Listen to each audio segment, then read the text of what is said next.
प्रिय मित्रों, दर्शकों तथा मेरी पुस्तकों के पाठकों, आज मैं अंडरस्टैंडिंग पॉलिटिकल थियरी पर आपसे बात करने जा रहा हूं और आज का विषय है decline and revival of political theory.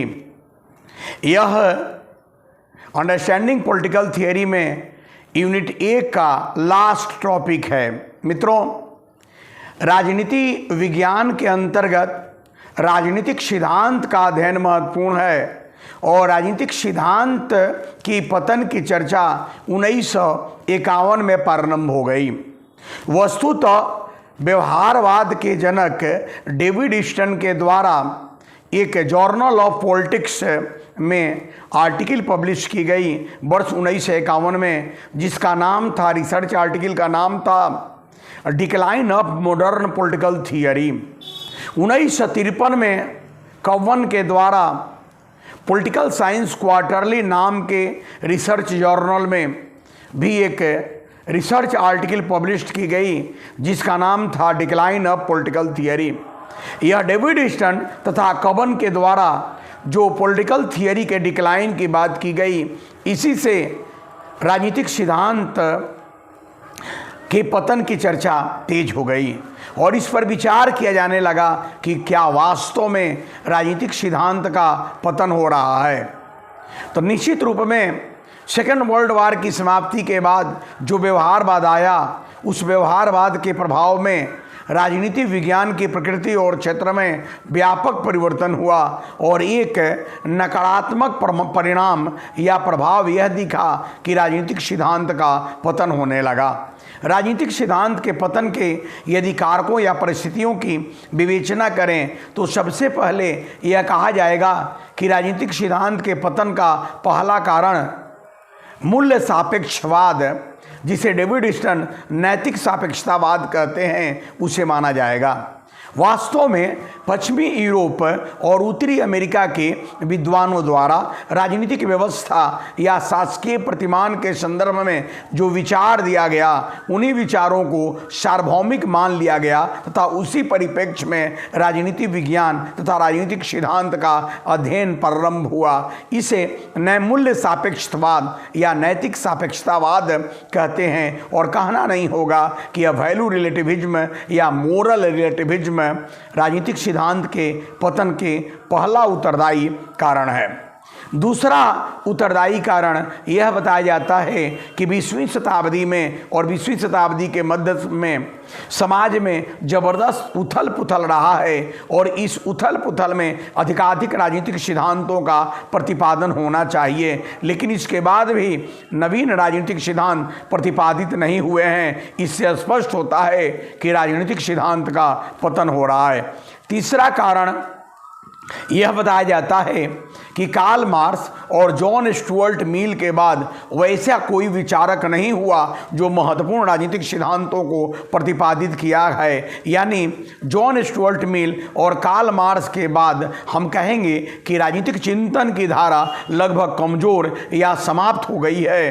वो उसे भी राजनीतिक सिद्धांत के डिक्लाइन या ह्रास का कारण बताया जा सकता है। इतिहासवाद को भी राजनीतिक सिद्धांत का कारण बताया जाता है और यह बताया जाता है कि केवल राजनीतिक सिद्धांत का ऐतिहासिक परिप्रेक्ष्य में अध्ययन किया जाता रहा है और एक परिप्रेक्ष्य में राजनीतिक सिद्धांत के अध्ययन करने से इसके व्यापक विकास की धारा अवरुद्ध हुई है। यह भी राजनीतिक सिद्धांत के पतन का एक कारण है। राजनीतिक सिद्धांत का एक पतन का एक कारण हाइपर फैक्चुअलिज्म या हद से अधिक तथ्य पर बल देने को बताया जाता है।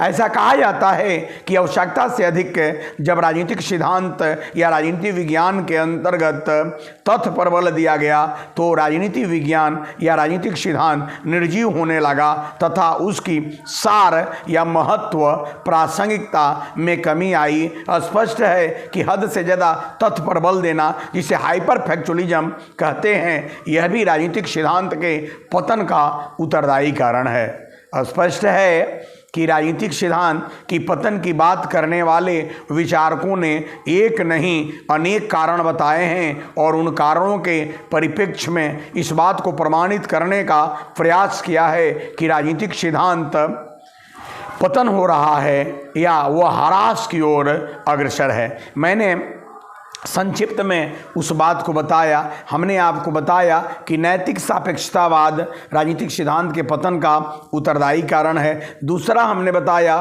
कि 20वीं शताब्दी में काफ़ी उथल पुथल रहा है, जिसमें अनेकानेक राजनीतिक सिद्धांतों का प्रतिपादन होना चाहिए जो नहीं हुआ है, यह भी एक कारण है। तीसरा जो है नैतिक सापेक्षतावाद के बाद यह कहा जा सकता है कि कार्ल मार्क्स और जॉन स्टुअर्ट मिल के बाद उस प्रकार का कोई विचारक नहीं हुआ जो महत्वपूर्ण राजनीतिक सिद्धांतों का प्रतिपादन करता है। एक बात यह भी कही जा सकती है कि व्यवहारवाद के प्रभाव में राजनीतिक सिद्धांत या राजनीतिक विज्ञान के अंतर्गत अधिकाधिक तथ्य पर बल देने की प्रवृत्ति आई या हाइपरफैक्चुअलिज्म का जन्म हुआ, इसे भी एक कारण माना जाएगा।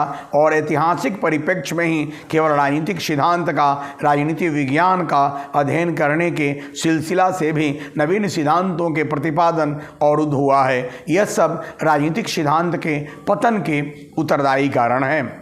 यदि हम पतन की बात माने तो दूसरी तरफ एशिया बर्लिन जैसे विद्वानों की भी बात माननी होगी, जिनका कहना है कि नहीं, राजनीतिक सिद्धांत का पतन नहीं हो रहा है।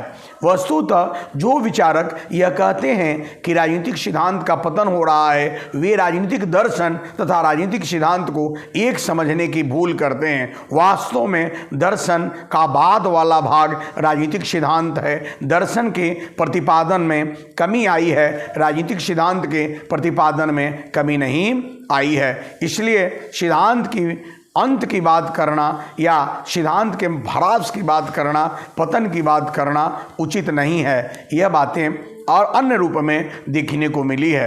1970 के दशक से जब उत्तर व्यवहारवाद की प्रवृत्ति आई है और मूल्यों और तथ्यों को जोड़कर राजनीतिक विज्ञान को प्रासंगिक या प्रायोगिक क्रमनिष्ठ विज्ञान बनाने की बात चली है, तो ऐसी स्थिति में राजनीतिक विज्ञान सामाजिक न्याय, सामाजिक परिवर्तन से अधिकाधिक संबद्ध हो गया है और अपनी प्रासंगिकता, महत्ता को स्थापित कर रहा है। निश्चित रूप में राजनीतिक सिद्धांत के महत्व में वृद्धि हुई है और इसे अब रिसर्जेंस कहा जाएगा।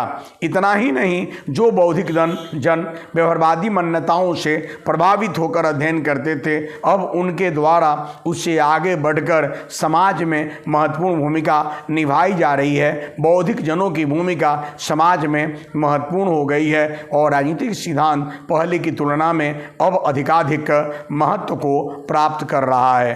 स्पष्ट है कि भले ही शुरुआती दिनों में जब व्यवहारवाद का अधिकाधिक प्रभाव था तो राजनीतिक सिद्धांत के पतन की बात कही गई, लेकिन 1970 के बाद या समसामयिक राजनीतिक सिद्धांत के अंतर्गत, उच्चतर राजनीतिक विज्ञान के अंतर्गत राजनीतिक सिद्धांत की पतन की बात को अस्वीकार किया जा रहा है। आज राजनीतिक सिद्धांत का स्वरूप बदला है, नवीन रूप में सिद्धांत प्रतिपादित हुए हैं। यह दर्शन से आगे बढ़कर यथार्थवाद की ओर मुड़ चला है। इसकी भूमिका या महत्व कम नहीं हुई है, बल्कि नए रूप में यह महत्व को प्राप्त कर रहा है, जिससे राजनीतिक सिद्धांत का विकास या रिसर्जेंस ही कहा जाएगा।